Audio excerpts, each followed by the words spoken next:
Welcome. Today we are going to learn how to create a Razor Pages web app in .NET Core. So to start with, we will open up the Visual Studio. I have installed the preview version. This is what it is available right at the time of this recording. You can go ahead and search for Visual Studio for Mac. And this is what I have installed. So it's a free one, and yeah, you can activate with a license if you want. So because I have already installed it, and I'm going to create a new project. It has many options when you're going to create a new project in Visual Studio, like API, web API, console application, web application. So what we will be choosing is an app with a web application. So the language is C#. Obviously, we are going to do this in C#. Continue. So the current .NET Core version that I use is .NET 6.0. So I'll just choose the default options here and hit continue. So I'm going to provide the same application name that Microsoft documentation has provided for the Razor Pages app.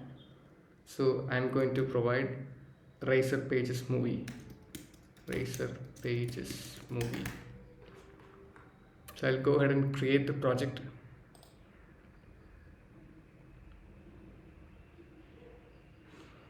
Okay, now the project has been created. If you can open up the Solution Explorer that is in the left menu, and you can see several pages here, and you can see the dependencies. It says the frameworks that it is using is Microsoft.NET Core.app, and it has a www root which will be including all the CSS, JavaScript libraries and the required files. And now there are two files, JSON files. This is the configuration file where you will be storing the important configuration values, the app settings.json, and the app settings.development.json. This will be like will be shown as a sub another entry. So basically you can provide the configuration values in this file, and then there is this program.cs. So it's a new way of providing all the code in the program.cs in .NET 6.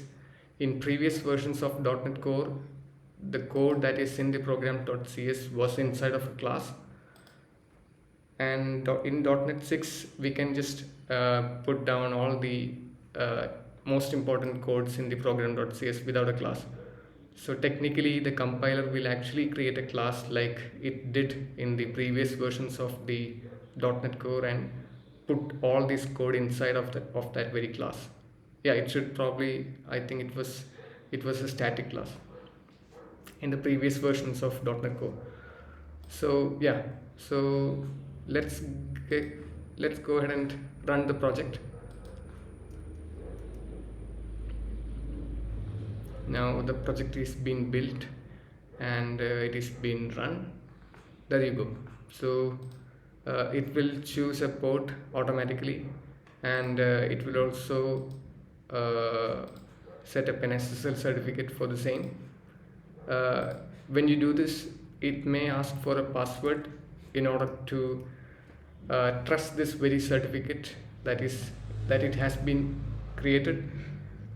and you will probably need you will need to provide the password, because I've already done that. It didn't ask me for one. Okay, so the next step is, and the next step we are going to do is we'll add a model. So to add a model, we'll go to the Visual Studio, and we'll just collapse everything. Okay, so we'll create, yeah, before that I'll just stop the project, and we'll create a new folder here. New folder, yes, I can say the models. And now we can create a new class. Yeah, we can create a model class. So we'll select the option add. We'll right click on the models and select the add, and then new class. We'll choose an empty class, and we'll provide the name movie. So what we are basically going to develop is a simple CRUD application. CRUD CRUD stands for create, read, update, and delete. We will be able to create a movie, read movie, update movie, and delete movie, and also list movies. So we have created the class, and now we have to provide the properties of or attributes of the movie. So we will provide public int id, and we will provide the getters and setters. So this is how they do it in C#. It is less verbose because of the language's property. With just one line of code, you can initialize the property and also set the getter and setter at the same time. So this actually means it will be able to get the ID. We will be also able to set the ID with a function, with a method. And yeah, now we will add public string title. We'll also have the get and set. Now it will show a little quirk here in the text in the IDE Visual Studio. It says non-nullable property title must contain at least a non-null value. Doesn't mean anything. I mean, this what it actually does means is we are going to map this into a database, and whenever there is a mapping happens, we should be assigning a non-null value. So the easiest way to assign a non-null value is to provide string.empty. Now after providing that very thing, the quirk actually went away. Now we will be providing a release date of the movie. We can provide the data type as a date time, release date. Then we'll set the get and setter. And now what we should be doing is we should be yeah, even though it is a date time value, we don't want to store the time. I mean, when a movie is released, nobody cares about the time, right? So we can set it as a we can tell the ORM that we don't want the time, we only want the date. For that, we need to include a certain class. So we will be using system.componentModel.data annotations. Then we can go ahead and write an attribute for this property, and data type dot date. So if you when you press the data type and then you use the dot, it actually shows a lot of options. So as you can see, the URL, upload, time, text, postcode, Yeah, for now we only need the date. We don't need the time. There is actually date time, but we don't need the time. So we only need the date. So we'll just select the date here. And what else? What then we need? We also need the genre. I don't know if I spelled that correctly. Genre.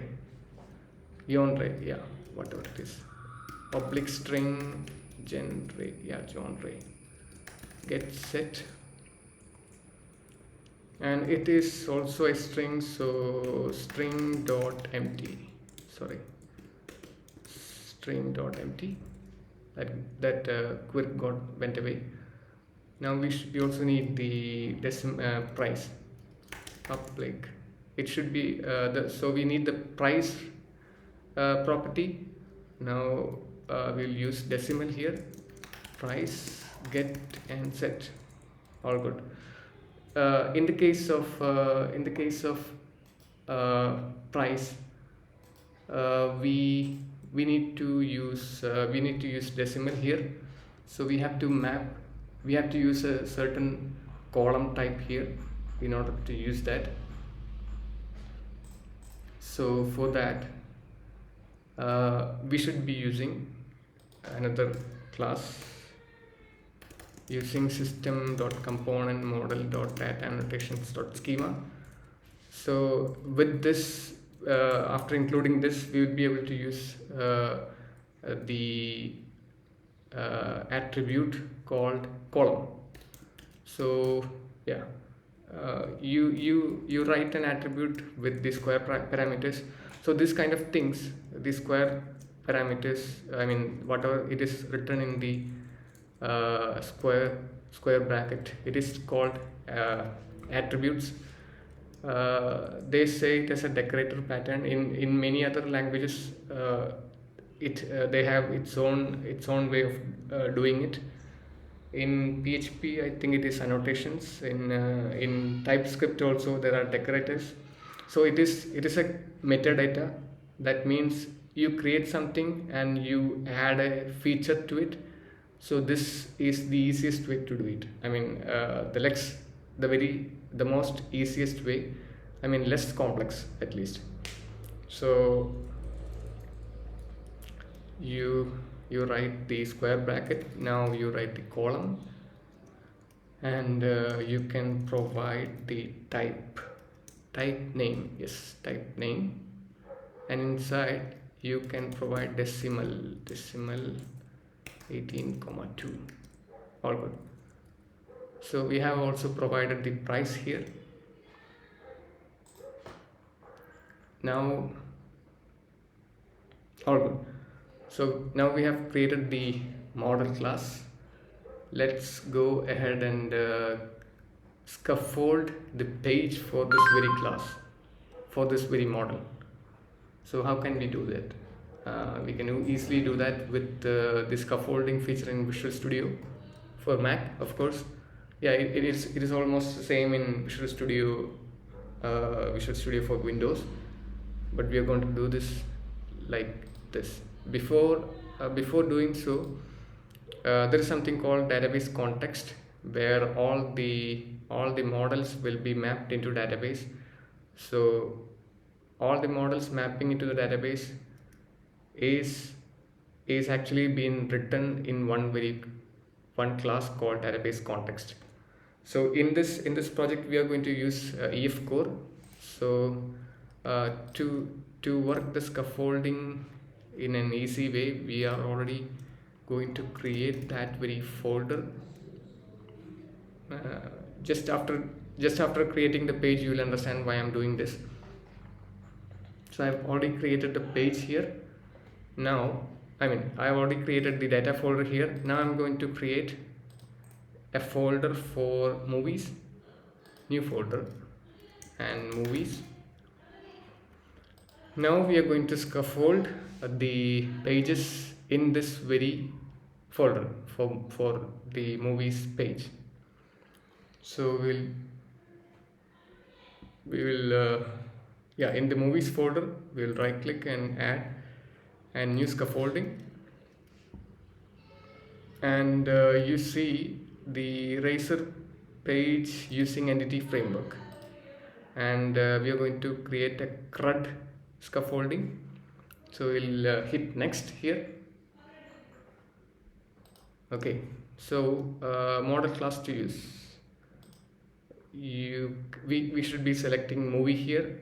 It will actually show all the classes in the project. We should be selecting movie here, and then we are going to, it is possible to select the database context here, but we haven't created that very class. Now we are going to provide the full namespace of that very class. So our namespace is Razor pages. By the way, if you want to know how will we will understand what the namespace will be, just head over to this. So this is the namespace. If you have just checked, all the classes which are created in this project will be starting with the namespace Razor pages movie. You can go, I think you can change this, but the default will be the name of the folder which it has been created inside of.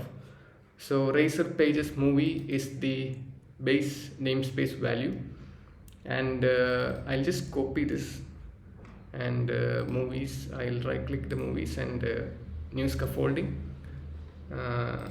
Razor page using entity framework, model will be movie, and yeah, now it will be, I pasted the namespace's name, then data dot movie db context. Yeah, it can be any name. So I'll just go ahead and finish it. So yeah, this is actually going to create the pages required for that very movies page, and it will also create the database context.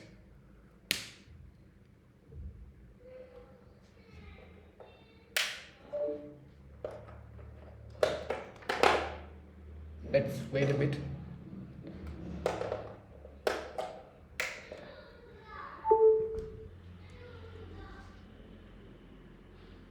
Yeah, it is building. Before doing so, it will actually build.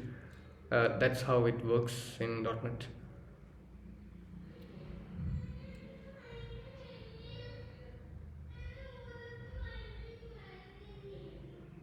So yeah, I think it's finished. Inside data we have the movie db context.cs. So you can create this whole class all by yourself, but scaffolding does it for you. So what it does is it creates the class name with the same name given, movie db context. It extends the EF core packages db context class, which is actually coming from Microsoft Entity Framework Core, and it actually provide a constructor here, which will be taking the db context options. Inside of, you have to provide the subtype and options, and then call the parent constructor with options. So base, when you call base in a C# class, it is actually calling the parent constructor. And now the connection between the db context and the models, all the models that is created will be linked here if that is to be stored in a database. So we have public db set, so it has to be a db set. Then inside of the db set, the subtype should be the models type. Now we have provided the model, and this is the property, I mean attributes name, and also the getters and setters. So all good. That is about this very class. And now what should we do? We should be, yeah. Now the thing is, it has already, it already has updated the program.cs.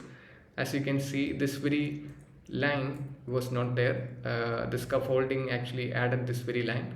So what it does is it actually added builder.services.addDB context, movie DB context. So this is the DB context class that we created using scaffolding. It actually uses SQLite as a default whenever the scaffolding happens. Yeah, and now it is trying to get the connection string from the configuration, and if it doesn't have any, it will throw an exception. So that is that. Now just go ahead. Now let's go ahead and just run this. Yeah, now it's been run. Yeah, we have the same page, but we can go to the movies. Yeah, the no such table. Oh, okay, that means no such table. As you can see here, we have this app settings JSON. We have the data source is being given as, yeah, because it's an SQLite server database, SQLite database. The database will be residing in a single file. So this is the file MovieDB context. Then they have appended a UUID probably. So this file is being created. Now the thing is, actually, in order to work well, the database has to be updated with the necessary structure. So we are going to, instead of SQLite, we should be using, I'm planning to use SQL Server, because it is a Mac. At the time of recording this video, I don't think if there is any other way to install it other than using a Docker container. So we will be just using the same. We'll be setting up an SQL server with a Docker container. So because the way I actually searched it was Docker SQL server Docker container. So this is how you can actually run this. If you search this, you'll get many results, but because it is hosted in the Docker Hub, you can go to straightly that very page, and they have mentioned how to use this image. So right now I'm just going to I'm going to use this very command here.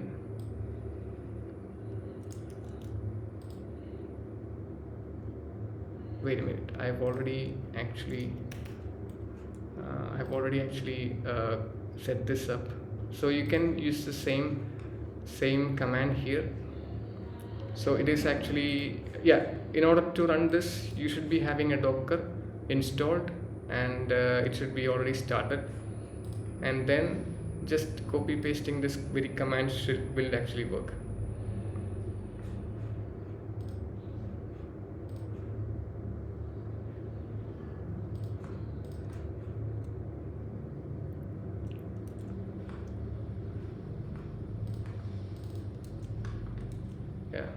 So this is what I have. It's a connection string that I've shared here.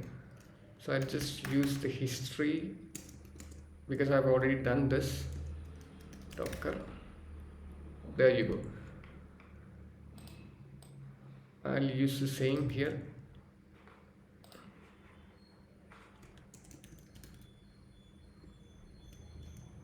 So this is the command, text file. So this is the command. I've set the password as password at 123, and MS SQL as premium, and I'll be mapping the same exact port of my SQL server to the local, to the host actually. So I'll just go ahead and let me try if I've already run the database. I'm opening up the Docker here.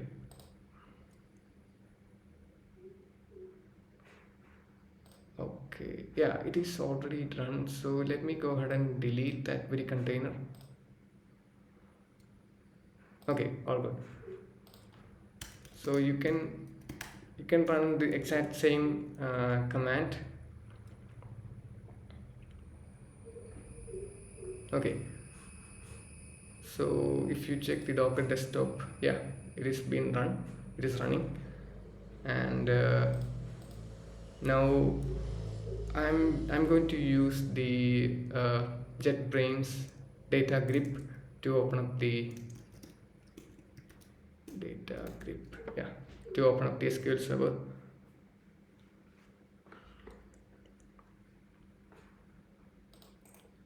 Yeah, right, I'll just delete this one. Is already there for me to as a preparation to this video. So I'll just go ahead and create a new one here. Microsoft SQL Server. Is it Microsoft SQL Server or Azure SQL database?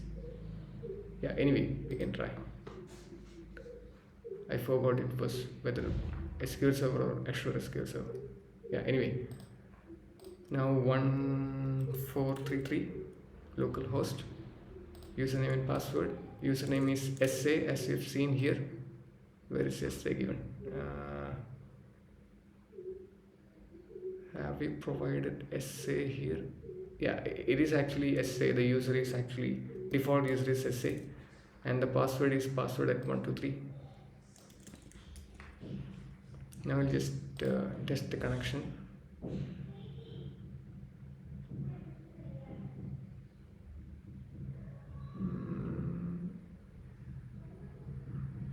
Yeah, it looks like it is not SQL Server. We'll go for Azure SQL database, right?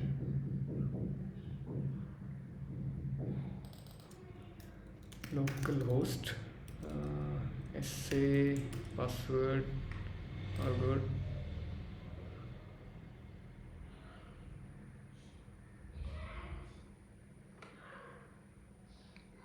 Wait, what was it?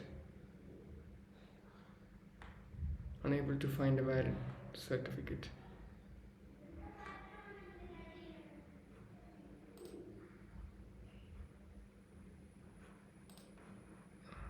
Okay.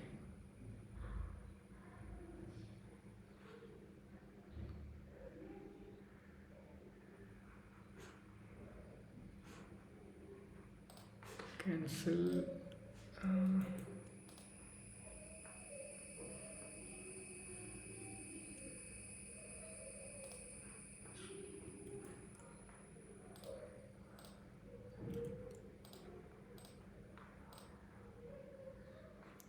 Azure SQL database.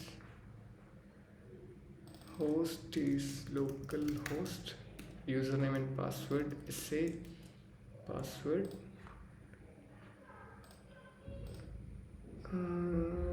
Okay, I think it was about the SSL. Let me try.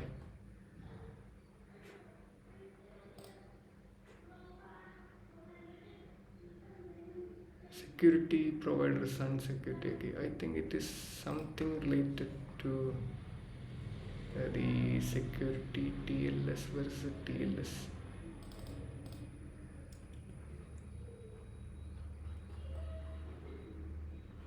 Data group general disconnection.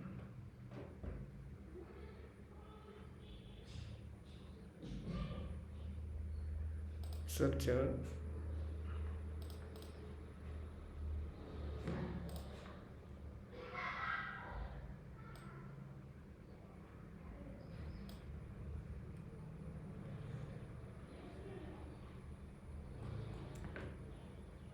Workaround is okay. JVM.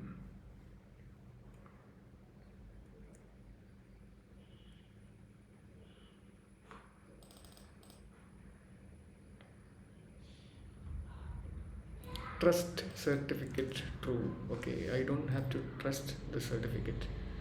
Where is the trust? Encrypt trust. Okay. trust, is there something about the trust here? Trust SSL certificate. Okay, true. Should work now, I think. Okay, now it works. Yeah, I'm sorry about that. I actually did that. I actually forgot that I have to turn off this trust SSL certificate. Anyway, now it's working. Let's just go ahead and apply. And okay, all good. Now it is actually connected to the SQL server in the Docker image. I mean Docker running container. So we have the DBO, which is the default schema, and yeah, all these tables will be there whenever a new SQL server is there. So yeah, so without further ado, yeah, now what we have to do is, now because we are going to use the SQL server in our EF core configuration in Razor pages, what we should be doing here is, first and foremost, we have to going to change the connection string here. I'm going to head over to this page and I'll just copy paste.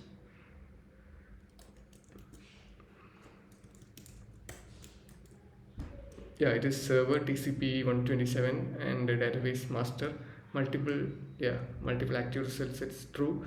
User is SA, password is password at 123. Okay, I'm using the same connection string here.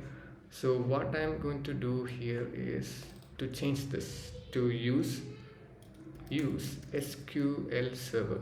Yeah, because SQL Server will be always there, because the dependencies, they have actually installed the SQL Server as a dependency when the scaffolding has happened. So we didn't need to add a new package to it in the scaffolding that was already there. So all good. So yeah, now we have changed the connection from SQLite to SQL Server. Let's go ahead and just delete this file. I don't like this file. Yeah. Okay, all good. Now what we'll do? Now we'll just run this and see how it goes. All good. And just go to the movies page and refresh. Yeah, we have exactly same error. Invalid object name movie. Why is that? Because we have configured an EF code to use SQL Server, but the database doesn't know anything about it. So what we have to do is we have to migrate the database. So all the models should be mapped into respective tables. That's how they do it in an ORM, object relational mapper. So for this movie table, there should be a class. There should be a table in the database. So we should be doing that. So in order to do that, I'll just stop this. Before you run any kind of commands in the project, you have to stop the running of project. Now you should be because I have already installed the EF core, I can actually run, because I've already installed Dotnet, I can actually run Dotnet space --help, and it'll show this. And because I've already installed the Dotnet EF core CLI tool, I can run Dotnet space EF. If you want to install that, if you're doing this for the first time, just search for Dotnet core EF. Yeah, Dotnet EF core CLI.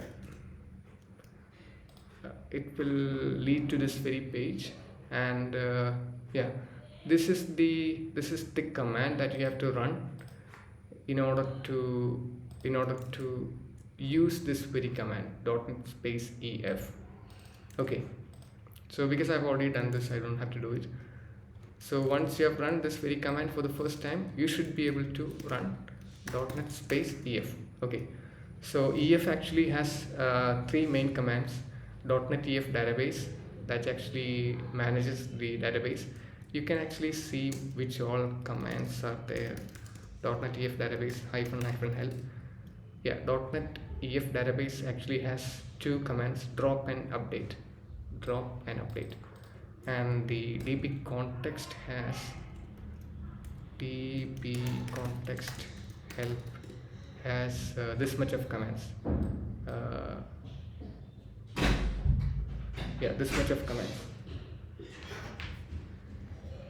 Yeah, this much of commands, and the other command is migrations. So .NET EF migrations has also this much of commands. So in order to get more information of each command, all you have to do is .NET EF in order, say for example, I want to know the details of the add command, how to use this very add command. .NET EF migrations add -- help.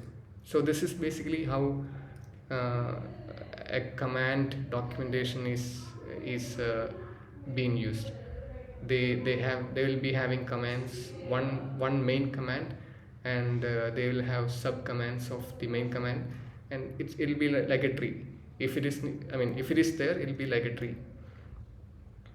So what we have to do is we have to generate a migration here for the movie class. So .NET EF migrations add, I'll just hit help here. Yeah, so this is how we should be doing it.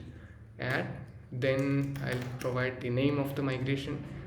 It has one argument, that is the name of the migration. I'll provide initial migration. Then what else? Yeah, nothing else really. I'll just hit enter. Yeah, before running all this, it'll just build again and to make sure there are no errors.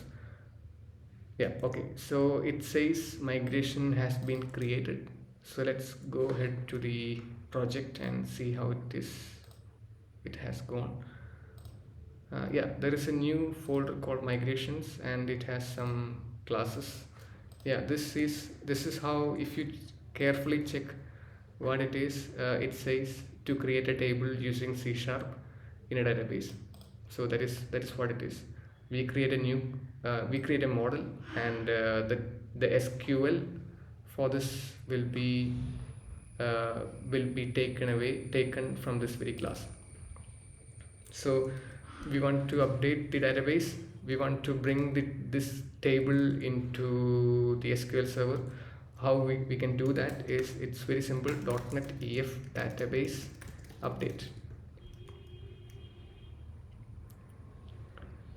It will just build again. Okay, so now you can, as you have seen, you see here, this is the create table command. So it has mapped all the SQL from the class. If you just check the class, you will see movie. Yeah, int id, title is a string, date time, release date is a date time. Yeah, it's a date actually, not a date time. Yeah, inside in the SQL it will be a date. Then there's genre. Yeah, genre, funny pronunciation. Then there is price. So you see all these things. And because ID, because in EF core, if you have provided an ID, it will be taken as a primary key automatically. Okay, now we just go ahead to the data grip again, or your favorite choice of database tool. Refresh it.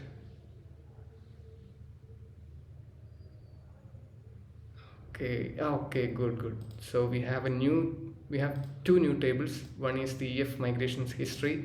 If you just open that, you will see that it'll be only having one entry. That'll be the creation of this very movie table.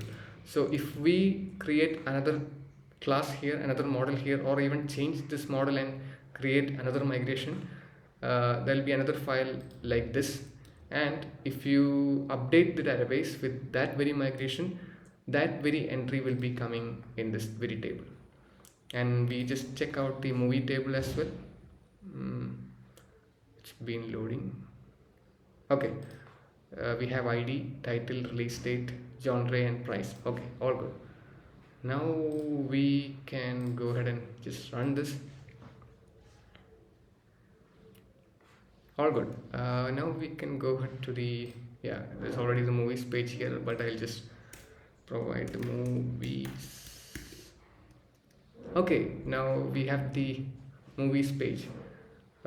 We didn't do much. We actually created scaffolding, set up an SQL server using Docker, opened up the SQL server in data grip, and we set up the configuration as with a connection string in a updated connection string, and we changed the program.cs to use SQL server, and the rest of the things is being taken care by the code in this very folder in the pages movies. So that's how that is how it is very easy to create, Razor pages in .NET Core. We'll just go ahead and add some records here.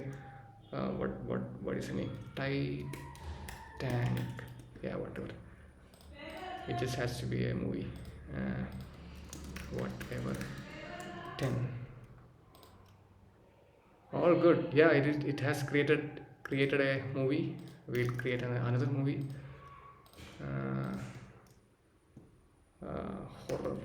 Horror 20. Okay, it has created. Now we go into the data grip and refresh it. I used the command to refresh in data grip. You can just do the same by right clicking refresh as well, if you're not used to these kind of tools. Yeah, you can see the two tables here. I'll just edit this Titanic. I'll just use whatever American Pie. Yeah, American Pie. Yeah, all good.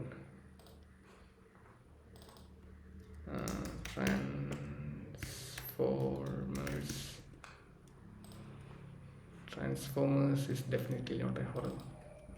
Action. All good. So we can delete it. Yeah, we have details page. Go back to the list. We can delete this. All good. I'll just delete this as well. So yeah, so in the database as well, it is actually been deleted, updated. Everything is working fine. So that is that. Using this video, we have created a brand new .NET Core Razor Pages project using Visual Studio for Mac, and we have run the SQL Server in Mac using Docker. We have configured. We also learned how to configure the connection in data grip. We had to turn off the trust SSL certificate, and yeah, so we also created the most simple or the simplest, yeah, whatever. English is not my native language, sorry about that. Yeah, we have created this very page for movies where we can create a movie, update a movie, view a movie, and list all the movies. So I hope this video made sense to someone who want to learn this, the Razor pages, and also in Mac to lot SQL Server. This is my first video. I know I have made a lot of mistakes, but I want to keep getting better and create some quality content, and I would really want to create some more videos in various technologies like Node.js and AWS, and front-end technologies like Angular, React, and Vue. So stay tuned for any other videos coming in this channel. Thank you very much.